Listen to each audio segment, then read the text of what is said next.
okay, you are doing something when you do an IV that your veins are not used to having done to them, right? You are taking an object and smacking them for the purposes of going through them to try to introduce something that is not supposed to be introduced, right? We're not supposed to have Teflon straws inside our veins. Y'all understand that, right? Yeah. So we are taking a needle and we are piercing our skin and smacking into a muscle. But you already know what happens to a muscle when it gets smacked. What does it do? Okay, in the context of a vein, when contraction happens, what happens to the vein? Pull down. It gets smaller because you've got the muscle that surrounds the vein is two things. One, it's circular. So therefore, what does a muscle do when it contracts? It only does one thing. That's it. It shortens. And it shortens in a linear point A to point B fashion. It takes point A and point B and brings them closer together. Does that make sense? Yeah. If point A is here and point B is here, if this is A and this is B, and that's the muscle, what's got to happen? It's going to be stripped.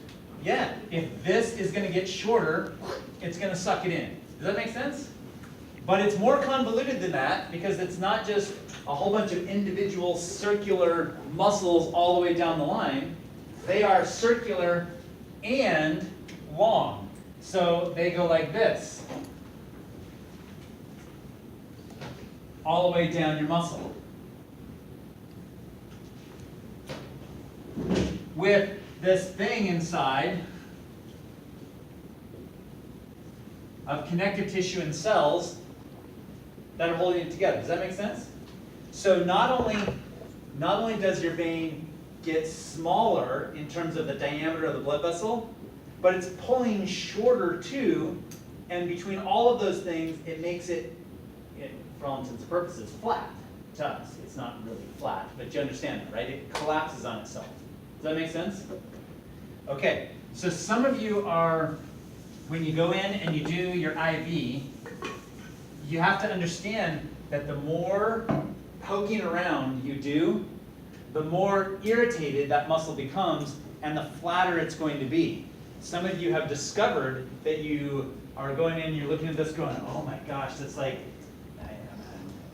it's like a huge pipe. That's easy. And then you go in and hit it, and then all of a sudden it's gone. Wait a minute. Where it was just there a minute ago. Where did it go? And you're like digging around going, I know it's right there. It's on this line. Maybe you even feel up north of it, and you're going, well, I feel it. It's right there. I can feel it. But it's not where your needle is, right? And that's because muscle has local responses as well as systemic responses. And the local response is that it is interacting with an environmental factor right here. That environmental factor it's interacting with is the fact that you're stabbing it with something that it's not used to being stabbed with, and it's going to spasm in response. And when it does that, a lot of times it'll just and disappear from you. Does that make sense? Yeah. So, in some people that have more response, and everybody's muscles have varying response rates based on their body.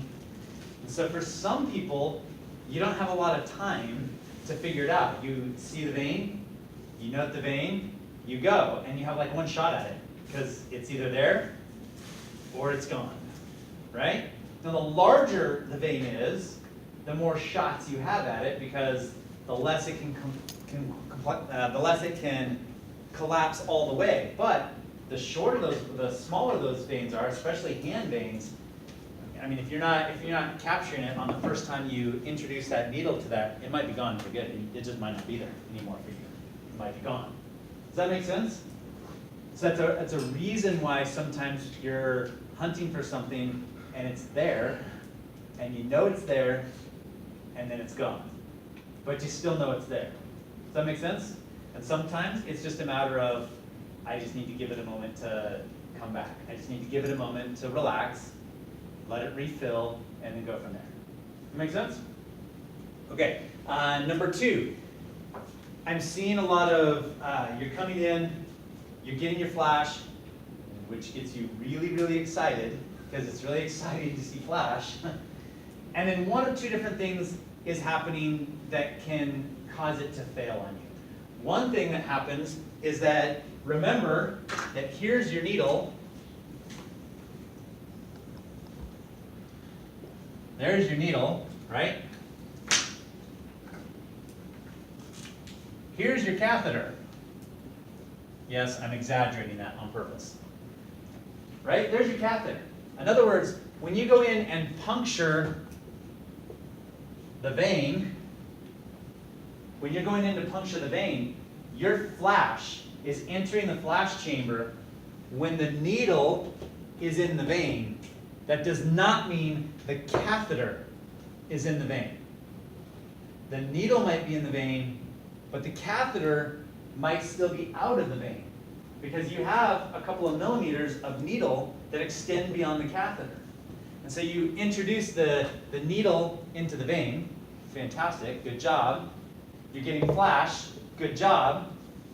But if you are not all the way in, catheter in the vein, and you start to send that catheter off the needle, what's the reason why we have a needle in the first place? What's the reason why we have a needle in this case? Make it Yeah, because why? Catheter can't. Because the catheter can't. Because we have a very, very flexible, non-stable catheter, so that the catheter is not causing damage to the blood vessel itself when it's in the blood vessel. So this catheter it doesn't have the strength to pierce our veins. It's not going to go through that muscle. It's not even going to go through the endothelium, the lining of the blood vessel. It's not that strong. It's not strong enough to do that. So what you do is you push the catheter, and the catheter has strength to it based on the fact that it is flush to the needle. Does that make sense? So when you first send it off the needle, it's still pretty stout because the rest of it is still flush to the needle. And so you push, and you just push the vein right off the needle. Which is why some of you get this flash, and then you go to push the catheter and you meet resistance. You're meeting resistance because the catheter is now off the needle and against the side of the vein. And it can't get in the vein because it's not strong enough to. Which is why we drop that angle and send the whole thing through. We drop the angle so that we don't send the needle through the backside of the vein. And we send everything in until we're sure that that catheter is actually through that vessel wall. Then we can slide the catheter off. Does that make sense? Okay, that's mistake number 1. The other mistake that I see along these same lines, I'm talking about flash now, right? We got really, really excited that we saw this flash, and so yeah, we're ready to go. But one of the other things is that that flash, this happens especially in smaller veins, so especially in hands. But it can happen in any vein depending on the size of the catheter you're using. But that flash is blood from where? From the vein. Excellent. And how is it that we see flash? We got pressure pushing that. Okay, so pressure is greater here than inside that flash chamber. Does that make sense? And that flash chamber is open to the air. I realize that it's not open to the air because you don't have it leaking out, but y'all notice that there's a white filter on the end of the flash chamber? If you haven't, make sure you know the anatomy of your equipment, right? Go and take a look and you'll see a little white filter on it, which lets air come out but captures blood. That air that comes out means that the whole catheter, all the way through the needle, all the way to the end of the unit is open to the air so that it can have less pressure, right? If it were sealed, you couldn't get anything in. Does that make sense? Yeah. If you're not clear on what I'm saying, go to a restaurant tonight, order a soda, put a straw in it, put your finger over the end of the straw, and lift it out. Release all the fluid, put your finger over the straw, put it back in, and notice what happens, because this is exactly the same thing, right? Okay, so as you're getting that blood in that flash chamber, it's because this is a lesser pressure than that. I don't care if you want to think of that as this being a high pressure and this being a low pressure, or this being a low pressure and this being a high pressure. I realize I said the exact same thing. But I want you to focus on one of those for just a minute. If you think of it from this being a low pressure first, rather than this being the high pressure, then when you have something that's a low pressure, what do you have? You have a vacuum. If you have a vacuum and you vacuum this area, what can easily happen besides blood coming in? Yeah, the vein can, in this area, collapse on itself. It's collapsing on itself momentarily because blood is being sucked into the catheter. Does that make sense? So what I see is people getting excited because you just see flash coming, you're going, yeah, I'm in! And you try to send everything in. But as you try to send everything in, including the needle, right? Now this is collapsed and the needle can go right through very easily. And you blow your vein. So you see flash come into the chamber, take a breath. Let it fill the chamber so that as the blood fills the chamber, it is now back pressure and allows the vein to refill itself again. It only takes a second or two to do that. And then what will happen is that'll suck, the blood will come in, it'll suck it closed, the flash chamber's filled, now this fills back up, and it's back open again, and you don't have the problem of sending everything back in. Does that make sense? So a few of you have blown a few veins just because of impatience, just because not letting the flash chamber fill, or trying to send that catheter off just a little bit too early. So strategically learn when to take your deep breaths, right? A few of you that I've helped, I've said, okay, take a breath. Take a moment, take a breath. That's me saying, pause for just a second and let this thing do its job before you move on. Some of your patients, that might be all the difference in the world, right? You might have a patient like a diabetic patient, man. Some of your diabetic patients have no veins to begin with. And so when you find one, it's like, you gotta get that vein because you might not have another vein. You might have looked at their arms, there's nothing on their arms, you might be down on their feet going, okay, I've got this one leg vein that I'm gonna try, and then after that, it's to an IO because there's nothing going on here, right? You might only have one vein to choose from. You either gotta get it or you're kind of screwed. Does that make sense? Questions on that? Yeah. How do you know when you've blown a vein? Okay, it's a good question. Sometimes it's obvious because you have a big hematoma. Right? If you have a hematoma, you know blood's leaking. So that's one time. Another time you know you've blown when you're searching and you don't have any flash and you're drawing back. And as you draw back, you get flash. If you draw back and you get flash, you're completely blind from that moment on. Doesn't mean that you're ruined, but 9 times out of 10 you're ruined, okay, unless you're really experienced. And the reason for that is because the reason why you got it by drawing back is because at some point in time you punctured the vein going in, but you went in fast enough that it didn't suck any blood into the flash chamber. You create a little hematoma there, you draw that needle back, and then it drains the hematoma. So anytime you're drawing back, most of the time you've already blown the vein. I mean, you've done it. Other than that, you just kind of know based on your anatomy. If you blow the vein and you back up and you can either feel or know that you're in the vein, can you then, yes. you can use it? Yeah. What's going to happen in that situation though is now you're completely blind, right? Because your flash chamber is filled, and you say to yourself, I know the flash chamber is filled because I drained a hematoma, not because I was advancing and found the vein. So now you just have now you're completely blind on everything, and now it's just completely based on feel and anatomy. Do I think I'm in? You can make it work, and that's fine for 90% of the stuff we deal with. If you're doing fluid resuscitation, that's perfectly fine. If you're doing many of our drugs, like our cardiac drugs or epi or something like that, that's fine. If your job in getting this IV was to do D50, don't use the site. Because now you know you've got a puncture in the site, and if any of that D50 starts draining out, you've got the problem. You've got a similar, though lesser problem to what I showed you the last time we were here. And if you blow a vein up here, you can't use any of the veins down here? If you're doing fluid resuscitation only, you could use lower sites. But the problem with that is that as that fluid is going into that vein, it keeps blowing out those clots on the upper end, and you can have some leaking that happens. So it's not a good idea to ever use veins that are lower when you're delivering medications or anything to that effect. And definitely not if you're ever doing D50.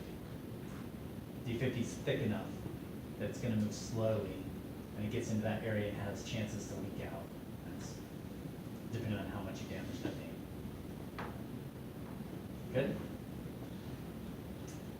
Questions on that? Yeah. If you're doing, actually.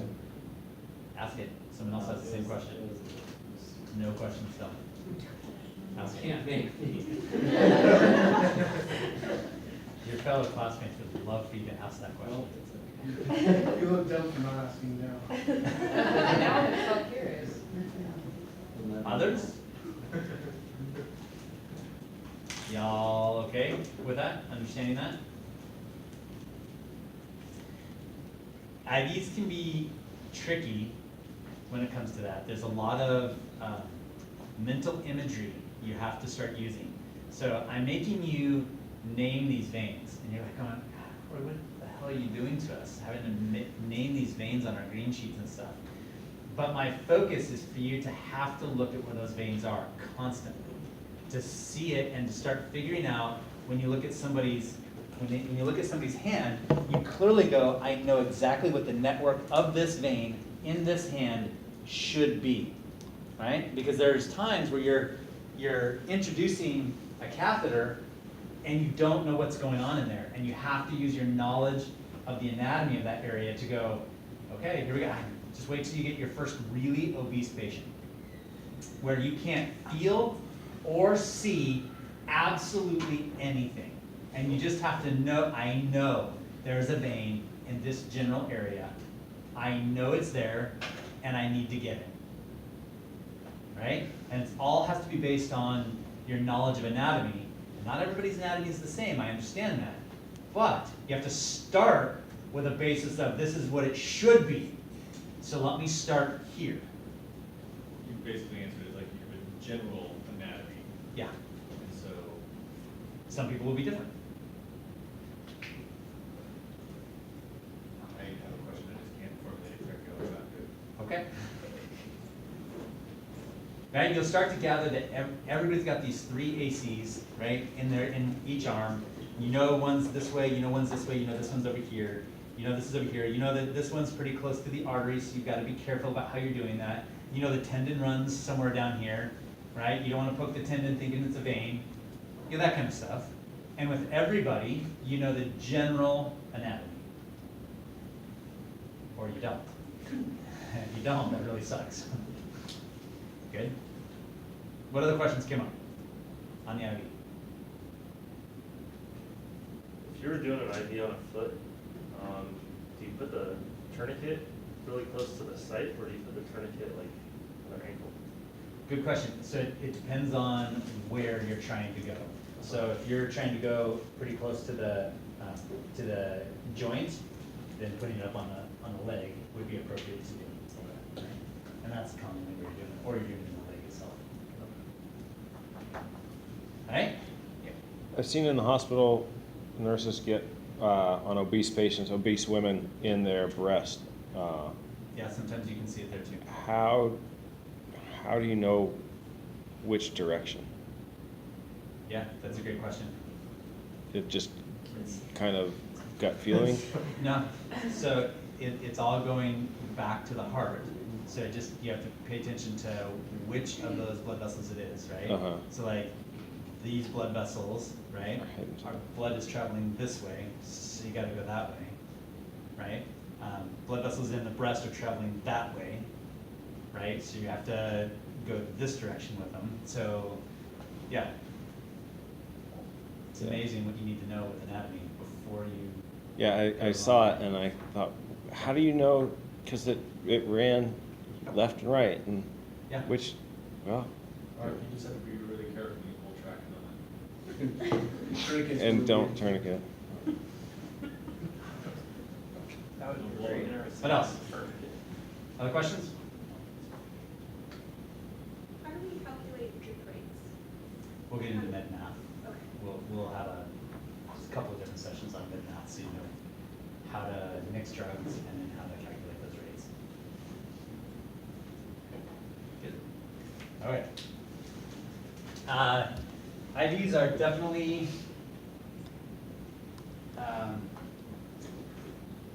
based around confidence, right? And some of you found that out, right? Some of you have found that the more you had failures today or yesterday, the harder it was to like get it done. And then you started looking at easy sites, and those were also hard because they just weren't working. It's definitely a confidence thing. Most agencies, not all, but most agencies usually have like a two-stick policy. They'll have someone have a medic try twice, and if you failed twice for some reason, even if they're a fantastic medic with good, fantastic IV skills, they'll stop and let somebody else do it.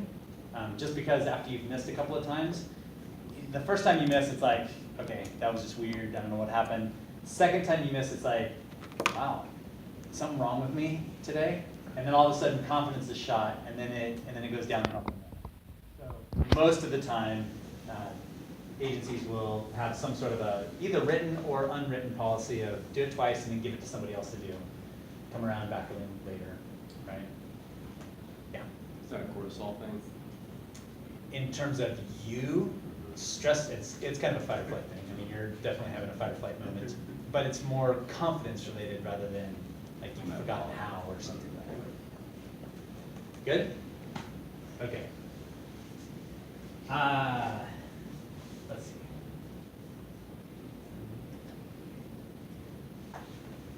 Who's missing? I'm here. Melanie, yeah. Where's our roll sheet? It'll come around. Okay, so we're missing, is it just not, no? I don't see no one. Do we know why she's not here? Because I just saw her in the hall of the building. Maybe she's sitting in the classroom with everyone else wondering, how did everybody change their look? Okay. They got shirts. We should start. Alright, okay. So, let's see, so there's, get into groups of 4, no larger than groups of 4. I don't care what group you're in, figure out how you want to do it, whatever happens to me. Be your best.